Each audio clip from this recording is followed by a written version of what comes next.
Hello students, आप सभी का मेरे चैनल पर स्वागत है। आज हम सड़क सुरक्षा चैप्टर्स के बारे में पढ़ेंगे। सड़क सुरक्षा जो चैप्टर है, इससे बोर्ड परीक्षा में 4 अंक के प्रश्न पूछे जाते हैं और ये आप लोगों के लिए बहुत ही फायदेमंद चैप्टर है। क्योंकि इसमें मात्र 2 सवाल हैं जो ही घूम घूम करके पूछे जाते हैं। हर साल उन सवालों के अलावा तीसरा सवाल आता नहीं है, तो आप क्यों ना उन 2 सवालों को पढ़ लें ताकि आप 4 में से 4 नंबर ला सकते हो। तो कभी तो ये दोनों ही सवाल पूछे जाते हैं, कभी एक सवाल एक साल, दूसरा सवाल दूसरे साल पूछा जाता है। तो पहला टाइप का जो सवाल है वो समांतर श्रेणी पर आधारित है। तो सवाल क्या है, देखिए। एक कार स्थान ए से बी स्थान पर 260 किलोमीटर की दूरी, अर्थात एक स्थान ए है दूसरा बी है, दोनों के बीच की दूरी है 260 किलोमीटर, 65 किलोमीटर प्रति घंटा की समान गति से सभी 13 हरे यातायात सिग्नलों को पार करती है। भाई स्पीड कितनी है? 65 किलोमीटर प्रति घंटा की स्पीड से कार चलती है और 13 हरे यातायात सिग्नल है। सिग्नल आप लोग जानते हो इस प्रकार के,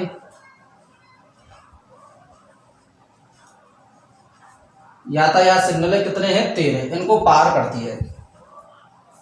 भारी यातायात के कारण यह प्रथम सिग्नल पर 4 मिनट, अर्थात ये पहले सिग्नल पर कितने मिनट रुक रही है? 4 मिनट। दूसरे सिग्नल पर 7 मिनट, तीसरे पर 10 मिनट, दूसरे पर 7 मिनट, तीसरे पर 10 मिनट, एवं इसी प्रकार से 13वें सिग्नल पर 40 मिनट रुकती है। कितने मिनट रुकती है? 40 मिनट रुकती है। तो स्थान बी तक पहुंचने में से कुल कितना समय लगेगा? स्थान बी तक पहुंचने में से कुल कितना समय लगेगा?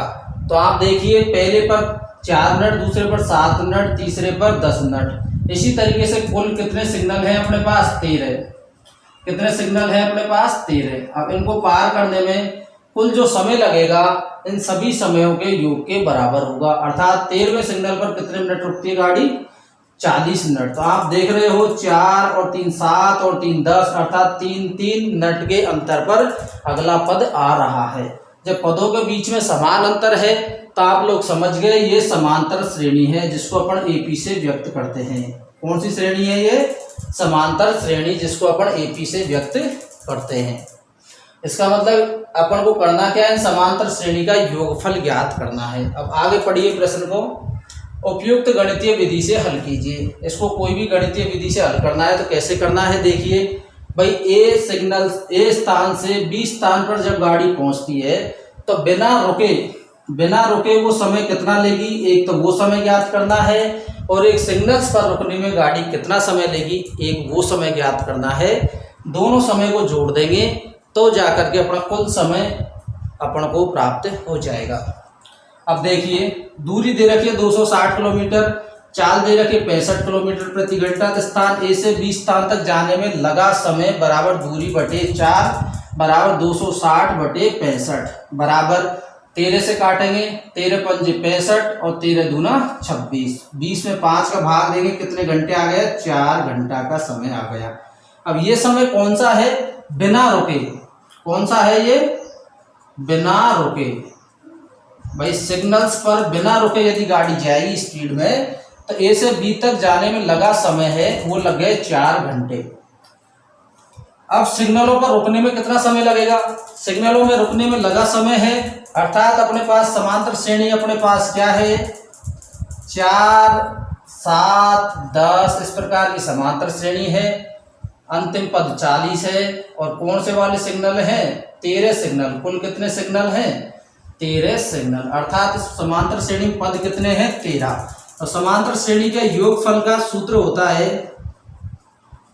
एपी का योगफल, और इसका फॉर्मूला क्या होता है? एस एन बराबर n/2 गुणा 2a प्लस n-1 गुणा d। अब यहाँ पर n का मान कितना है? भाई सिग्नलों की संख्या कितनी है? 13, तो n का मान है अपना 13। तो S 13 बराबर 13/2 गुणा 2a इसका प्रथम पद क्या है अपना 4। आप लोगों ने समांतर श्रेणी में पढ़ा है, प्रथम पद कितना है 4। मैंने समांतर श्रेणी की वीडियो डाल दी है, यदि किसी बच्चे को समझ में नहीं आता है तो वीडियो को देख सकता है। प्लस n का मान है 13 अपना माइनस 1 गुणा d का मान है सारवंतर, और सारवंतर कितना है 4 और 3 7, तो 7 में से 4 घटाए तो d का मान कितना आ गया 3। समझ गए नहीं समझ गए? भले यहाँ चाहो तो यहाँ लिख लो a बराबर 4 d बराबर 7 माइनस 4 बराबर 3 और n बराबर 13। इसको हल करेंगे तो क्या आ जाएगा 13/2 गुणा 4 दूनी 8 प्लस 13 में से घटाए तो 12 गुणा 3 बराबर 13/2 गुणा 8 प्लस 36 बराबर 13/2 गुणा 36 और 8 44। इससे ये कट गया 22 बार। 22 को 13 से गुणा किया तो 13 दूना 26, 13 दूना 26 और 2 28 मिनट। तो आप लोग देखिए बिना रुके तो समय लग रहा है 4 घंटे और सिग्नलों पे रुकने में समय लग रहा है 286 मिनट। अब जो कुल समय होगा 4 घंटे और 286 मिनट के योग के बराबर होगा। तो मैं कुल समय, मेरे पास जगह की थोड़ी कमी है इसलिए ये वाला तो मैंने इधर लिख ही दिया है, यहाँ पर लिख देता हूँ मैं।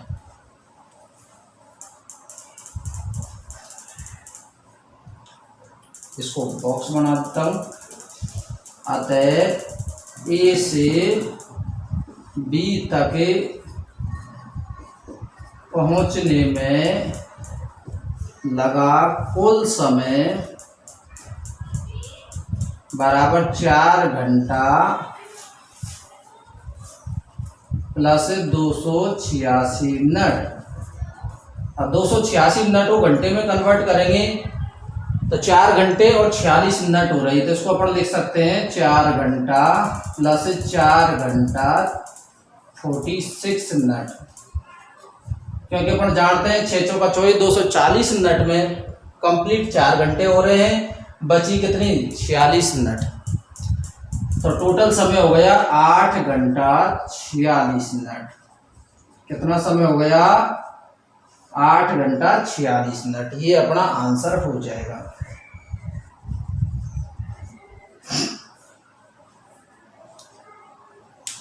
ये बोर्ड एग्जाम का प्रश्न है और ये आया था बोर्ड एग्जाम 2017 में आया था। ये प्रश्न आप लोग देख सकते हो, मैं उसी पेपर में इसमें लिया है और हर साल इसी प्रकार के प्रश्न रिपीट हो रहे हैं।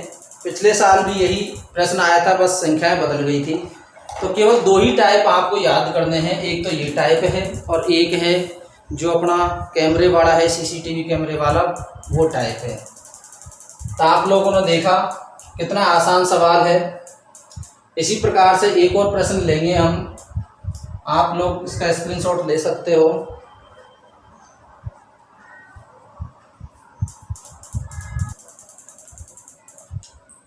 नेक्स्ट क्वेश्चन है अपना, सेम उसी प्रकार का है जैसा पिछला सवाल किया है। यदि किसी बच्चे को उसमें समझ में नहीं आया है तो इसमें क्लियर हो जाएगा। ये अपनी किताब का ही प्रश्न है। पिछला जो प्रश्न किया था वो बोर्ड एग्जाम का प्रश्न था। ए व बी के मध्य की दूरी 150 किलोमीटर है। 2 स्थान है ए और बी, इनके मध्य की दूरी है 150 किलोमीटर तथा इनके मध्य 10 यातायात सिग्नल है। तो इस प्रकार के कितने सिग्नल है? यातायात सिग्नल है 10। इस प्रकार के 10 यातायात सिग्नल हैं। यदि एक कार 60 किलोमीटर प्रति घंटा समान गति से सभी हरे यातायात सिग्नलों को पार करती है, तो जो चाल अपन को दे रखी है वो दे रखी है अपन को 60 किलोमीटर प्रति घंटा। स्थान बी पर 2 घंटे 30 मिनट पर पहुंच जाती है। तो समय कितना लेती है? ए से बी तक नॉन स्टॉप जब गाड़ी चलती है बिना सिग्नलों पे रुके हुए तो 2 घंटा 30 मिनट का समय लेती है ए स्थान से बी स्थान तक। लेकिन अन्य दिन भारी यातायात के कारण निम्नानुसार रुकना पड़ता है। प्रथम सिग्नल पर 1 मिनट, प्रथम सिग्नल पर 1 मिनट, यहीं लिख देता हूं मैं। द्वितीय सिग्नल पर 2 मिनट, और इसी प्रकार से 10वें सिग्नल पर 10 मिनट। भाई 10वें सिग्नल है, टोटल सिग्नल है अपने 10, तो 10वें सिग्नल पर कितने मिनट रुकी? 10। यहाँ कोष्टक में लिख सकते हो सिग्नलों की संख्या, तो सिग्नल कुल कितने हैं? 10। तो आप लोग जानते हो 1 2 3, तो ये क्या बन रही है? एक समांतर श्रेणी बन रही है। उस कार द्वारा लिए गए कुल समय की गणना कीजिए। अब देखो ये प्रश्न में ये लंबी चौड़ी लैंग्वेज, आप घबराए नहीं। इसमें मेन चीज है अपनी, भाई 2 स्थान है ए और बी, इनके बीच की दूरी है, चाल है और समय है, 3 मेन चीज है। अब इसमें एक डाटा है वो आपको अतिरिक्त दे दिया है समय। अगर समय नहीं भी देते तो भी अपन इस प्रश्न को हल कर लेते, जैसा पिछला प्रश्न अपन ने किया है। तो बोर्ड एग्जाम में कोई आवश्यक नहीं है समय को दे, यदि चाल और दूरी यदि अपन को दे दी तो समय देना कोई जरूरी नहीं है, क्योंकि इस फॉर्मूले से अपन समय निकाल सकते हैं। और ऐसा पिछले बोर्ड एग्जाम्स में हुआ भी है, उसमें अपन को समय नहीं दिया हुआ है, जब किताब में समय भी दे रखा है, चाल भी दे रखी है और दूरी भी दे रखी है। इन तीनों डाटाओं में से एक डाटा है, जैसे इस समय है, इसको देना कोई आवश्यक नहीं है। तो जैसे बिना रुके लगा जो समय है, दूरी बराबर 150 किलोमीटर, चाल 60 किलोमीटर प्रति घंटा, बिना रुके लगा समय 150/60 बराबर 2.5 घंटा। कैसे आया? 0 से 0 कैंसिल, 3 का भाग दिया, 3 दूनी 6, 3 पंजे 15, तो कितना है? 5/2, 5 में 2 का भाग दिया तो कितना है? 2.5 घंटा। तो आप लोग सोच रहे हो ये 2 घंटा 30 मिनट है, ये 2.5 घंटा है। 2.5 घंटे का मतलब 2 घंटा 30 मिनट ही होता है। कितना होता है? 2 घंटा 30 मिनट। क्यों होता है? क्योंकि आधा घंटे में कितने मिनट होती है? 2 घंटे तो पूरे हैं, और ये 0.5 होता है आधा घंटा, आधा घंटे में कितने मिनट होती है? 30 मिनट। इसलिए 2.5 घंटा का हो या 2 घंटा 30 मिनट का हो, बात एक ही है। इसलिए अपन को ये समय नहीं दे तो भी अपन निकाल सकते हैं, और दे रखा है, बहुत अच्छी बात है। आप लोगों का काम और आसान हो गया। भाई बिना रुके लगा समय इतना है, अब रुकने में लगा समय ज्ञात करो। अब सिग्नल्स में रुकने में समय ज्ञात अपन को करना है। तो प्रश्नानुसार पहले सिग्नल्स पर 1 मिनट, तो ये क्या बन जाती है आपकी समांतर श्रेणी? 1 2 3 4, इस प्रकार से कुल है 10 सिग्नल। तो यहाँ कोष्टक में लिख सकते हो आप लोग 10 सिग्नल, जैसे मैंने ये लिखा है। इस समांतर श्रेणी का अपन को क्या करना है? योग ज्ञात करना है। क्या ज्ञात करना है अपन को? योग। तो एस एन यहाँ लिख सकते हो एपी का योगफल, एस एन बराबर n/2 गुणा 2a प्लस n-1 गुणा d। ये समांतर श्रेणी आप लोगों ने पढ़ी है, नहीं पढ़ी है तो कोई बात नहीं, इस फॉर्मूले को याद रख लेना। इसमें a होता है प्रथम पद, प्रथम पद a बराबर क्या होता है? 1 होता है, अर्थात a का मान क्या है? 1 है। और d होता है अपना सारवंतर, जो दूसरे पद में से प्रथम पद को घटाने पर मिलता है, इसका मान हो जाता है 1। और फिर और क्या बचा? अपना n है, वो पदों की संख्या होती है। तो n बराबर टोटल कितने पद हैं इसमें? 10 पद, या तो 10 सिग्नल कह दो या 10 पद कह दो। तो n का मान 10 हो गया।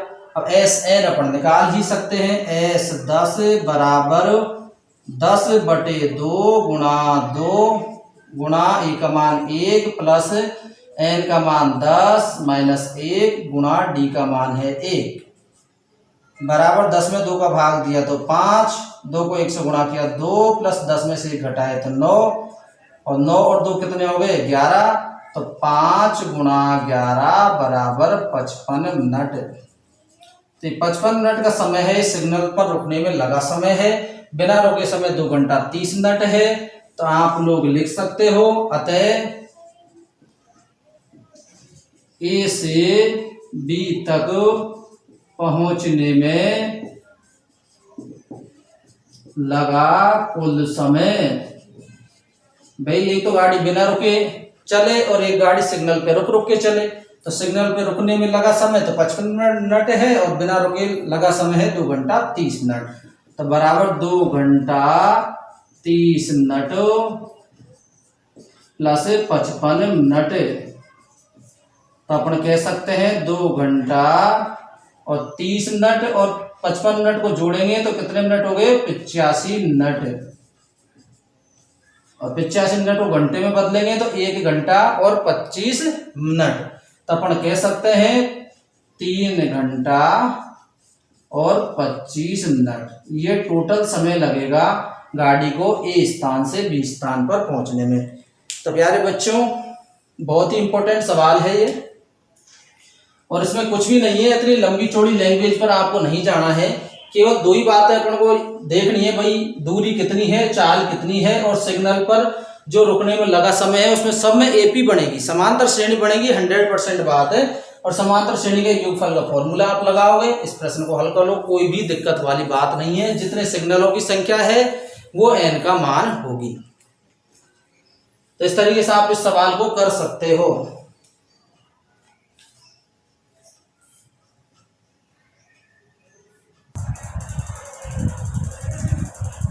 तो नेक्स्ट क्वेश्चन है, पहला टाइप है वो सिग्नल्स वाला प्रश्न हो गया, सेकंड टाइप से वो सीसीटीवी कैमरे वाला हो गया।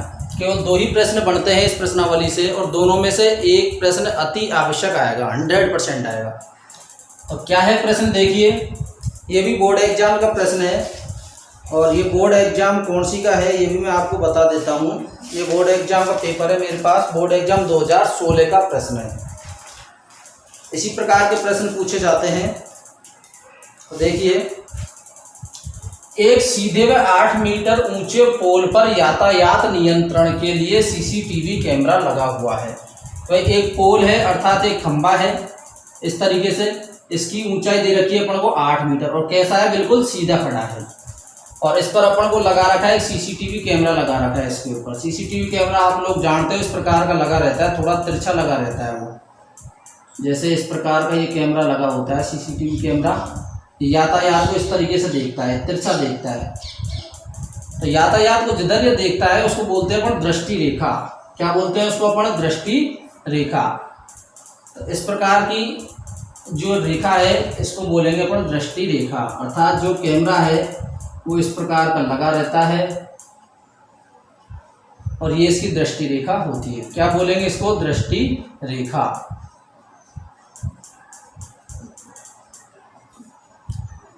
जब भी सीसीटीवी कैमरे का प्रश्न आया तो आपको समकोण त्रिभुज का ही चित्र बनाना है।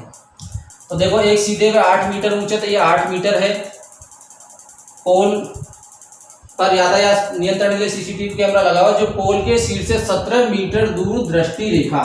तो जब दृष्टि रेखा की बात करता है तो अपन को कर्णभुजा के बारे में समझना है। भाई कर्णभुजा के बारे में बात कर रहा है। 17 मीटर दूर दृष्टि रेखा तक यातायात देख सकता है। तो ये कैमरा यहाँ लगा हुआ है और यहाँ से ये यहाँ तक ये यातायात को देख सकता है। इस तरीके से लगा हुआ है तो यातायात को देख सकता है। पोल के चारों ओर का और यह कैमरा कितना क्षेत्रफल यातायात देख सकता है। तो ये जो कैमरा है ये पोल के चारों ओर घूमता है। जैसे माना कि ये पोल है और ये कैमरा है, तो इसके चारों तरफ इस प्रकार से घूमेगा ये, तो यातायात इसके चारों तरफ देखेगा। तो जितनी दूरी ये है उतनी ही दूरी इसकी इधर ये देखेगा। तो सबसे पहला काम है अपन को ये वाली दूरी निकालना। उतनी ही दूरी इधर देखेगा, उतनी दूरी पीछे देखेगा, अर्थात इस खंबे के चारों तरफ ये कैमरा घूमेगा। इस प्रकार से कभी इधर आ जाएगा, कभी उधर चला जाएगा, कभी सामने आ जाएगा। तो ये कैमरा इस पोल के चारों तरफ घूमता रहता है। तो अपन को निकालना है इस वाले वृत्त का क्षेत्रफल। कौन से वाले वृत्त का? जिसकी त्रिज्या होगी ये वाली। ये वृत्त बढ़ेगा, इसका क्षेत्रफल निकालना है। इसकी त्रिज्या कौन सी होगी? BC त्रिज्या। तो त्रिज्या अपन को निकालनी है। तो त्रिज्या अपन को निकालनी है तो कैसे निकालेंगे? समकोण त्रिभुज है, इसमें 2 भुजा दे रखी है, तो इस भुजा को अपन BC भुजा को निकाल सकते हैं। तो देखो, समकोण त्रिभुज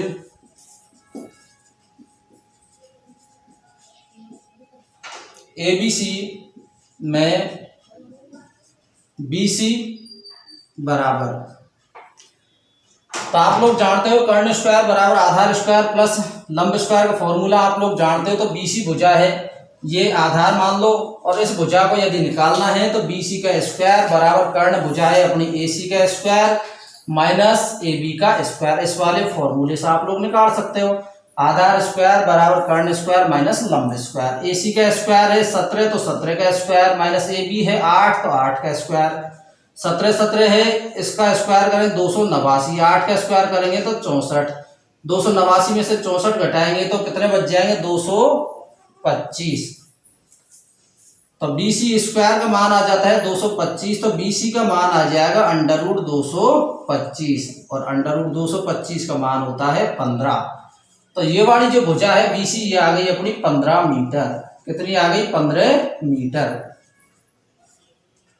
कितनी आ गई है 15 मीटर। अब अपन को देखना है भाई पोल के चारों रेखा में कितना क्षेत्रफल, तो क्षेत्रफल अपन को निकालना है। तो चारों ओर क्षेत्रफल किसका निकालेंगे अपन, क्या बनेगा चारों ओर इसका वृत्त बनेगा और वृत्त की त्रिज्या क्या होगी 15 मीटर। तो अपन निकाल सकते हैं पोल के चारों ओर का क्षेत्रफल जहां कैमरा यातायात देख सकता है,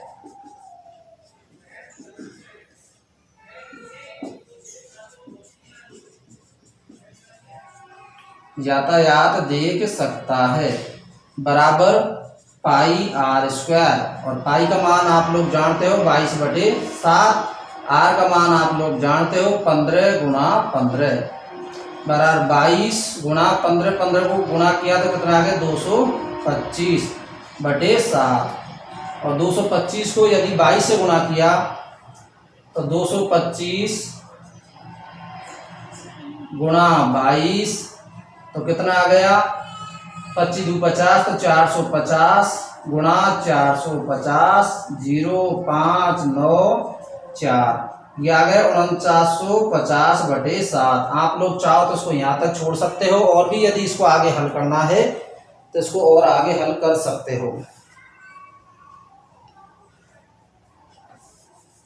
कैसे हल करोगे, 7 का भाग इसमें दे दो, 7 × 7 = 49, एक भाग टूट सुपर लग जाएगी, 7 × 7 = 49, शेषफल बचेगा 1/7। यही इसका आंसर बोर्ड एग्जाम में माना था।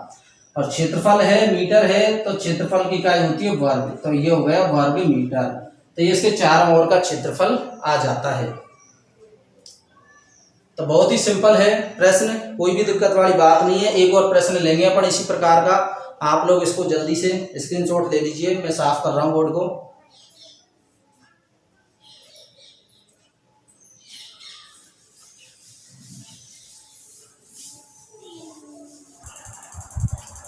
तो अगला प्रश्न है सेम उसी प्रकार का, एक सीधे में 12 मीटर ऊंचे पोल, तो ये सीधा 12 मीटर ऊंचा पोल है, पर यातायात नियंत्रण के लिए सीसीटीवी कैमरा लगा हुआ है जो पोल के शीर्ष से 13 मीटर दूर दृष्टि रेखा के आगे भी यातायात देख सकता है। तो पिछला सवाल अपन ने देखा था दृष्टि रेखा कौन सी, समकोण त्रिभुज की कर्ण वाली भुजा है, उसको अपन दृष्टि रेखा बोलते हैं। तो ये कैमरा है, ये है अपनी दृष्टि रेखा। कौन सी रेखा है, ये अपनी दृष्टि रेखा। तो इसकी दूरी देख रहे अपन 13 मीटर। अब इसमें दो प्रश्न पूछे गए हैं, पोल के पाद से वह दूरी जिसके आगे से यातायात दिखाई देगा। तो ये है पोल का पाद, यहाँ पर यहाँ से ये वाली दूरी है, यहाँ से अपन को यातायात दिखाई देगा। तो ये वाली दूरी अपन को ज्ञात करनी है। पोल के चारों ओर दर्शनीय वृत्त का क्षेत्रफल कितना होगा। तो अदर्शनीय वृत्त इसको कहते हैं अपने ग्रीन पिच। अदर्शनीय वृत्त की बात करें या दर्शनीय वृत्त की बात करें, अपन को वृत्त का क्षेत्रफल है वही निकालना है जिसकी त्रिज्या BC होगी। इसमें कोई भी कंफ्यूज नहीं होना है। कई बार किताब में अदर्शनीय वृत्त भी दे देते हैं और कई बार इसमें दर्शनीय वृत्त भी दे देते हैं।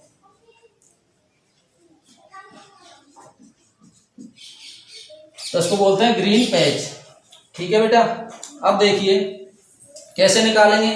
भाई अपन को पता है इसकी जो ऊंचाई है पोल की 12 मीटर है, समकोण त्रिभुज है, इसमें ये भुजा ज्ञात करनी है। तो ये भुजा ज्ञात करनी है, तो भुजा BC समकोण त्रिभुज ABC में BC भुजा का स्क्वायर बराबर AC भुजा का स्क्वायर माइनस AB भुजा का स्क्वायर बराबर 13 का स्क्वायर माइनस 12 का स्क्वायर बराबर 169 माइनस 144 बराबर 25। तो BC स्क्वायर 25, तो BC भुजा का मान कितना आ गया 5। तो इस भुजा BC का मान कितना आ गया 5 मीटर। ये भी 13 मीटर है, ये 12 मीटर है। तो ये हो गई अपन पोल के पाद से वह दूरी जिसके आगे से यातायात दिखाई देगा, तो वो दूरी कौन सी होगी, ये वाली। तो क्वेश्चन नंबर 1 है, उसका आंसर क्या हो जाएगा, वह दूरी बराबर 5 मीटर, ये आंसर हो गया। क्वेश्चन नंबर 2 है, वो ये पूछा है भाई पोल के चारों ओर का अदर्शनीय वृत्त, अदर्शनीय वृत्त या चारों ओर कितना यातायात दिखाई देगा, तो दोनों का मतलब एक ही है। अर्थात वृत्त कौन सा बनेगा, ये बड़ा जिसकी त्रिज्या है 5 मीटर। कितनी है जिसकी त्रिज्या, ये 5 इधर 5 ऊपर 5 सब जगह 5, समझ गए। तो इस वाले वृत्त का क्षेत्रफल अपन को निकालना है जिसकी त्रिज्या कितनी है 5। तो ये अपन निकाल सकते हैं 5 मीटर त्रिज्या वाले वृत्त का क्षेत्रफल। तो देखिए अदर्शनीय पोल के चारों ओर अदर्शनीय वृत्त का क्षेत्रफल, अदर्शनीय वृत्त का क्षेत्रफल। अब वृत्त के क्षेत्रफल का सूत्र आप लोग जानते ही हो, पाई आर स्क्वायर होता है। और पाई का मान आप 3.14 काम ले सकते हो, 22/7 भी आप काम ले सकते हो। और आर का मान कितना है अपना 5 है, तो 5 का स्क्वायर बराबर 3.14 गुना 5 का स्क्वायर हो गया 25। और 25 को इससे गुना कर लो, कितना आ जाएगा 25 चौका 100, 25 एकम 25 और 10 कितने हो गए 35, हासिल के 3 और 25 75 और 75 3 कितने हो गए 78। तो 78.5 वर्ग मीटर इसका आंसर आ जाता है। तो इसके चारों ओर का अदर्शनीय वृत्त भी यही है और चारों ओर कितना क्षेत्रफल में यातायात देख सकता है, उसका मतलब भी यही है। इसलिए आप लोग कंफ्यूज ना हो, बहुत ही सिंपल सवाल है। और लास्ट ईयर सिग्नल्स वाला प्रश्न आया था, तो इस साल ये सवाल 100% आएगा। इसमें केवल संख्याएं बदल सकती हैं, ये 12 है ये 13 है, इसकी जगह कुछ संख्या और भी आ सकती हैं। कई बार इस वाले वृत्त का क्षेत्रफल आप लोगों को मिल जाएगा, तो इस वाले वृत्त के क्षेत्रफल से अपन इस वाली जो वृत्त है इसकी ये वाली भुजा निकाल लेंगे। उसमें ऊंचाई पूछेगा तो ऊंचाई भी निकाल सकते हैं, और दृष्टि रेखा की दूरी पूछेगा तो ये भी आप लोग निकाल सकते हैं। बाकी अल्टीमेटली अपना प्रश्न है वो इसी प्रकार से हल होगा, समकोण त्रिभुज बनेगा। तो यदि आप लोग इस क्लास को देखोगे तो 100% आप लोग एग्जाम में सवाल को कर पाओगे। मात्र और मात्र 2 प्रश्न हैं, इसलिए आपको देखना बहुत ही जरूरी है यदि आपको एग्जाम में ये क्वेश्चन सही करना है तो। बहुत बहुत धन्यवाद।